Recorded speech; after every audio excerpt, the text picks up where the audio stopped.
Hi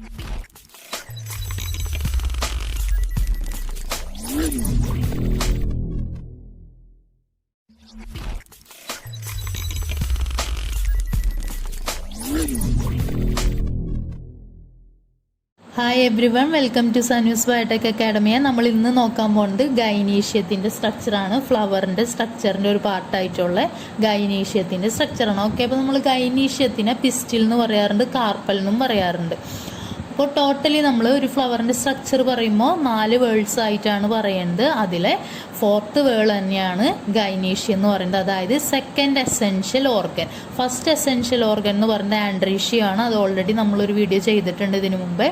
okay, അപ്പോൾ നിങ്ങൾക്ക് അത് കാണണമെന്നുണ്ടെങ്കിൽ ഇതിന് മുമ്പത്തെ ആ ഒരു വീഡിയോ കണ്ടാവും. ഓക്കെ, ഇനി ഈ ഗൈനീഷ്യം എന്ന് പറയുന്ന ആൾ female reproductive organ in a ഫ്ലവറാണ്. ഓക്കെ, അപ്പോൾ അതുകൊണ്ട് തന്നെ ഫീമെയിൽ റീപ്രൊഡക്റ്റീവ് ഓർഗൻ ആയതുകൊണ്ട് തന്നെ അവരെ റിലേറ്റ് ചെയ്തിട്ട് വരുന്നൊരു ടേമാണ് മെഗാസ്പൊറാൻജിയം എന്നുള്ളത്. നമ്മൾ ആൻഡ്രീഷ്യം പഠിക്കുമ്പോൾ അവരെ റിലേറ്റ് ചെയ്ത് വരുന്നതാണ് മൈക്രോസ്പൊറാൻജിയം എന്നുള്ളൊരു ടേം. അതിലിപ്പോൾ നമ്മൾ മൈക്രോസ്പോർസ് എന്ന് പറയുന്നത് പോളൻ ഗ്രെയിൻസിനെയാണ്. ഇതിലതുപോലെ തന്നെ മെഗാസ്പോർസ് റിലേറ്റഡ് ടു ഓവ്യൂളാണ്.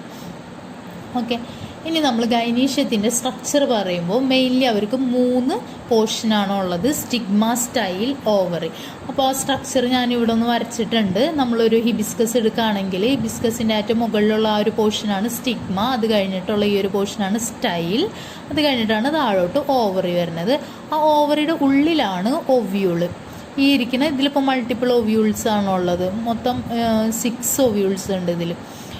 1 2 3 4 5 6 ഒവ്യൂൾസ് ആണുള്ളത് ഇതിൽ. ഓക്കെ, ഇനി നമ്മൾ കഴിഞ്ഞ വീഡിയോയിൽ ആൻഡ്രീഷ്യം ചെയ്തപ്പോൾ ആൻഡ്രീഷ്യത്തിൻ്റെ സ്ട്രക്ചർ എന്ന് പറയുന്നത് നമ്മൾ സ്റ്റേമനാണ് പറയുന്നത് അല്ലേ. Filament plus ആന്ത്ര. ഫിലമെൻ പ്ലസ് ആന്ത്ര വരുന്നത് എവിടുന്നാ? ഈ ഒരു സ്റ്റൈലിൽ നിന്നാണ് വരുന്നത് അല്ലേ. അപ്പോൾ അതിൽ നിന്ന് വരുന്ന ആന്തറിൻ്റെ ഉള്ളിലത്തെ പോളൻ ഗ്രൈൻസ് ഇതുപോലെ സ്റ്റിഗ്മയിൽ പോയി വീണ് ഇതിൻ്റെ ഉള്ളിലോട്ട് പോന്നിട്ടാണ് ഒവ്യൂളിൽ എത്തി പ്ലാന്റ്സിൻ്റെ ഫെർട്ടിലൈസേഷൻ നടക്കുന്നത്. ഓക്കെ, അത് നമുക്ക് വേറെ വീഡിയോ ആയിട്ട് ചെയ്യാം ഫെർട്ടിലൈസേഷനെ കുറിച്ച്. ഓക്കെ, അപ്പോൾ നമുക്ക് ഇതിൻ്റെ പാർട്സ് നോക്കാം. സ്റ്റിഗ്മയാണ് ആദ്യം പറയാൻ പോകുന്നത്. സ്റ്റിഗ്മ എന്ന് പറയുന്ന ആ ഒരു പാർട്ട് സ്റ്റിക്കി ആയിട്ടുള്ളൊരു റീജിയനാണ്. ചില ഫ്ലവേഴ്സിൽ ഹെയറി ആയിരിക്കും. അത് സ്റ്റിക്കി ആവാനുള്ള കാരണം എന്താണെന്ന് വെച്ചാൽ ഇതുപോലെ ഞാൻ പറഞ്ഞില്ലേ, ആന്തറിലുള്ള പോളൻ ഗ്രെയിൻ വന്നിട്ട് ഇതിൽ വീഴുമ്പോൾ ആ ഒരു പോളിനേഷൻ എന്ന് പറയുന്ന റിയാക്ഷനെ സ്മൂത്ത് ആക്കാൻ വേണ്ടിയിട്ടാണ്. അല്ലെങ്കിൽ ആ പോളൻ ഗ്രെയിൻ ഇവിടെ പറ്റിപ്പിടിച്ചിരിക്കാൻ വേണ്ടിയിട്ട് തന്നെയാണ് ഇത് കുറച്ച് സ്റ്റിക്കി ആവുന്നത്. ഓക്കെ, ഇനി ഈ ഒരു സ്റ്റിഗ്മ എന്ന് പറയുന്നത് ഗൈനീഷ്യത്തിൻ്റെ ഏറ്റവും ടിപ്പ് പോർഷനിലുള്ള ഒരു ഏരിയനെയാണ് സ്റ്റിഗ്മ എന്ന് പറയുന്നത്. അവർ ഫണൽ ഷേപ്ഡോ അല്ലെങ്കിൽ ലോബ്ഡ് ഷേപ്ഡ് ആയിരിക്കും ചിലതിലുണ്ടാവുന്നത്.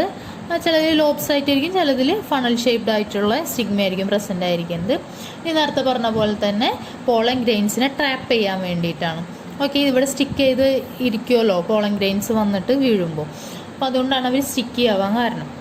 ഇനി അടുത്തൊരു പോർഷനാണ് സ്റ്റൈൽ എന്ന് പറയുന്നത്. സ്റ്റൈൽ എന്ന് പറയുന്നത് ഈ ഒരു പോർഷനാണ് നമ്മൾ സ്റ്റൈൽ എന്ന് പറയുന്നത്.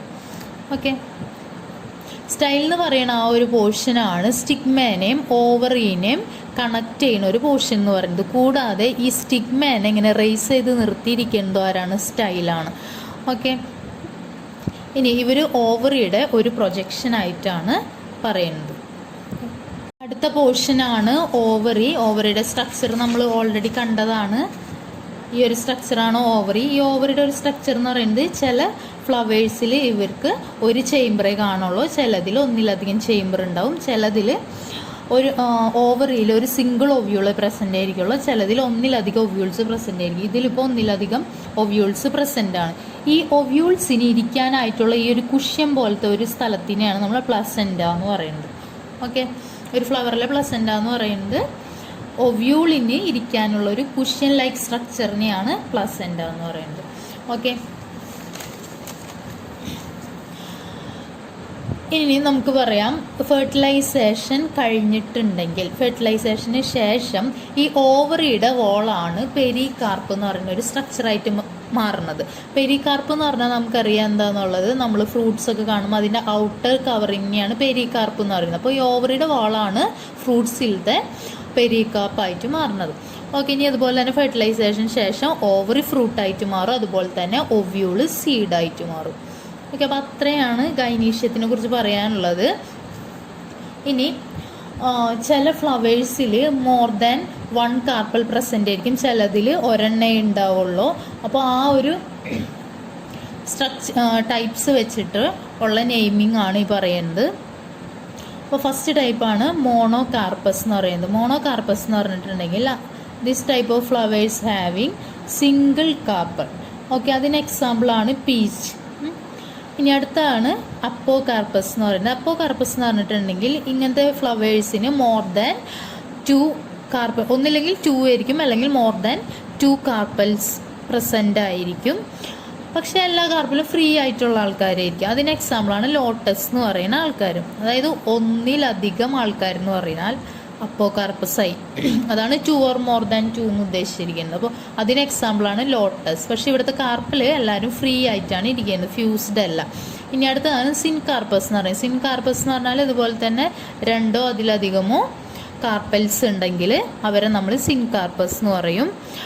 ഇവർ പക്ഷേ ഫ്യൂസ്ഡ് ആണ്, ഫ്രീ അല്ല. ഫ്രീ ആണെങ്കിൽ അപ്പോകാർപ്പസ് എന്ന് വിളിക്കും, ഫ്യൂസ്ഡ് ആണെങ്കിൽ സിൻകാർപ്പസ് എന്ന് വിളിക്കും. ഇതിന് എക്സാമ്പിളാണ് ടുലിപ്പ്, അതുപോലെ തന്നെ ടൊമാറ്റോയുടെ ഫ്ലവർ. ഓക്കെ, അപ്പോൾ ഇത്രയാണ് ഗൈനീഷ്യത്തെ കുറിച്ച് പറയാനുള്ളത്. നിങ്ങൾക്ക് എല്ലാവർക്കും മനസ്സിലായി എന്ന് വിചാരിക്കുന്നു. ഈ ഒരു വീഡിയോ നിങ്ങൾക്ക് ഇഷ്ടപ്പെട്ടിട്ടുണ്ടെങ്കിൽ ലൈക്ക് ചെയ്യുക, ഇല്ലെങ്കിൽ ഡിസ്ലൈക്ക് ചെയ്യുക. ഞാനിടുന്ന കൂടുതൽ വീഡിയോസ് കിട്ടാനായിട്ട് സബ്സ്ക്രൈബ് ചെയ്യുക, തൊട്ടപ്പുറത്തുള്ള ബെല്ലൈക്കൻ പ്രസ് ചെയ്യുക. Okay, thank